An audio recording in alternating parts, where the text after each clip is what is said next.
मैं एक शिक्षक होने के नाते आप सभी को ये बताना चाहता हूँ कि जो बच्चे कहते हैं कि मेरे सामने बहुत सारी समस्याएं हैं, हम कैसे लड़ें, हम कैसे जीतें, हम कैसे किसी एग्ज़ाम को पास करें। तो जिसके पैर नहीं हैं, जिसके हाथ नहीं हैं, वो भी आईएएस अधिकारी बन सकता है।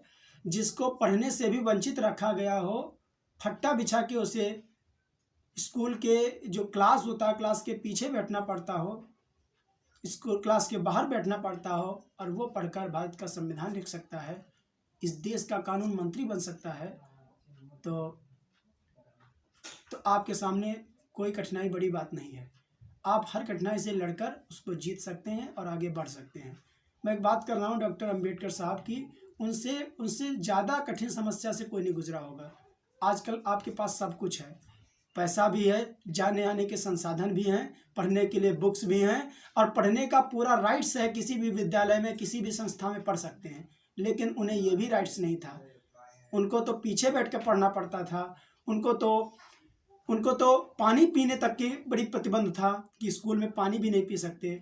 जब चपरासी पानी पिलाएगा तब पानी पिएंगे। सोचो, इस समस्या से गुजरने के बाद में एक महान इंसान, इस देश की विभूति, विदेशों में जिसकी तस्वीरें लगी हों और उसकी किताबें लोग पढ़ते हों, तो वो महान पुरुष जब इस देश को बहुत कुछ दे सकते हैं, इस देश के में सबसे योग्य पुरुष हो सकते हैं, 32 डिग्री हासिल करने वाले और 9 भाषाओं का ज्ञान रखने वाले बाबा साहब डॉक्टर भीमराव अम्बेडकर इतनी समस्याओं से होकर गुजरे हैं कि उस राह से कोई गुजर गया होता तो शायद गुजर जाता।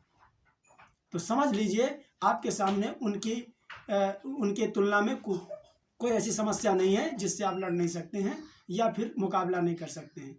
उनकी जैसी समस्या किसी के सामने नहीं है, जैसी समस्या से वो गुजरे। उनको तो पढ़ने के लिए भी समस्या हुआ करती थी, आज तो आपके पास सब कुछ है।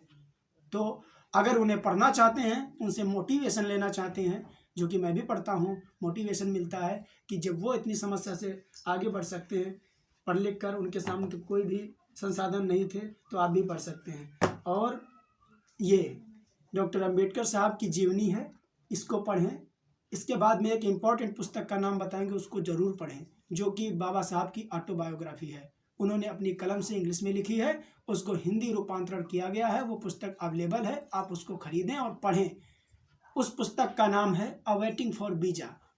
अ वेटिंग फॉर वीज़ा, जो कि इंग्लिश में लिखी गई है। बाबा साहब अम्बेडकर ने अपने ज़िंदगी में जितने उन्हें अनुभव हुए आज तक, बचपन से लेकर पढ़ाई तक और अपने जीवन काल में, सभी अनुभवों को उन्होंने अपनी कलम से उस पुस्तक में लिखा है। और वो पुस्तक में लिखा है इंग्लिश में, उसका हिंदी रूपांतरण सविता पाठक ने किया।